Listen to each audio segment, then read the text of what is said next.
So friends, in this video I'm going to tell you how to force restart your Roblox app. So if your Roblox app is not working and it is crashing again and again, then how could you force restart your app?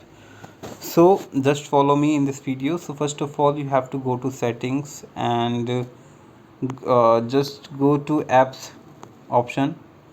So where you can manage your applications. So just tap on manage apps. So now search for Roblox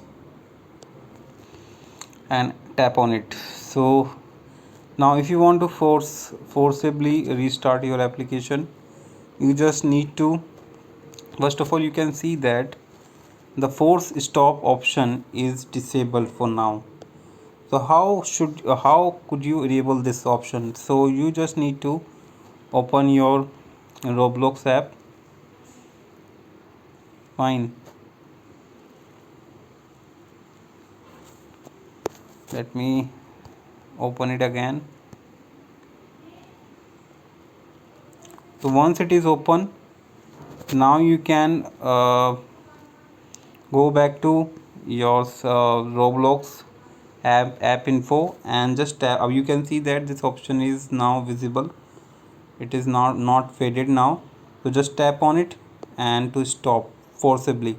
So basically, if you open this app, your application, Roblox application, so it will restart as force restart. So you just need to tap on force your Roblox app and it will open as a restart. Fine. So that's how you can forcibly restart your Roblox application.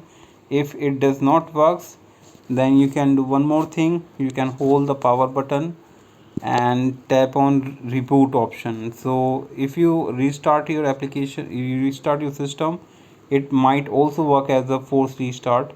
And the restarting system or the mobile does not work, then you can do one more thing. You can uninstall your application and reinstall it. So after reinstalling or when you reinstall your application, it will also work as a reboot. So if there is any problem associated with your application on your system, reinstalling might fix your problem. So these are the options you can use to fix this problem. Hope you like it. Hope you understood. Thanks for watching. Bye bye.